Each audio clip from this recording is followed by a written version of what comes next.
મહારાજ સત્સંગમાં અખંડ છે જ. તારીખ 13 જૂન 2008 સારંગપુર. આજે ભગવાન સ્વામિનારાયણની સ્વધામગમનવિધિ હતી. તે નિમિત્તે સારંગપુરમાં સ્મૃતિ મંદિરે મહારાજના અંતર્ધાન પછીના શોકના વાતાવરણનું દૃશ્ય રજૂ કર્યું. જેમાં મુક્તાનંદ સ્વામી, બ્રહ્માનંદ સ્વામી, નિત્યાનંદ સ્વામી, આત્માનંદ સ્વામી વગેરે પોતપોતાના મંડળમાં રહેલા સંતોને ધીરજ આપી રહ્યા હતા. દાદા ખાચર વગેરે અગ્રણી હરિભક્તોમાં પણ શોકનું વાતાવરણ હતું.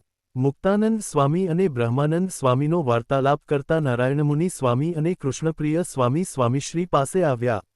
સામે શ્રીજી મહારાજની ઉત્સવમૂર્તિ હતી. સ્વામીશ્રી મૂર્તિની બરાબર સામે હતા.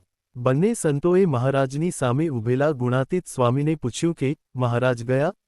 ગુણાતીતરૂપે વિરાજિત સ્વામીશ્રી જ બોલી ઉઠ્યા. મહારાજે જ કહ્યું છે કે હું તો અખંડ રહ્યો છું, અખંડ રહ્યો છું, અખંડ રહ્યો છું. શ્રીજી મહારાજ સત્સંગમાં છે જ. શાસ્ત્રીજી મહારાજ અને યોગી બાપામાં શ્રીજી મહારાજ અખંડ રહ્યા જ છે. એમ કહીને સ્વામીશ્રીએ શ્રીજી મહારાજ સત્સંગમાં સદા પ્રગટ છે એ વાતની પ્રતીતિ કરાવી.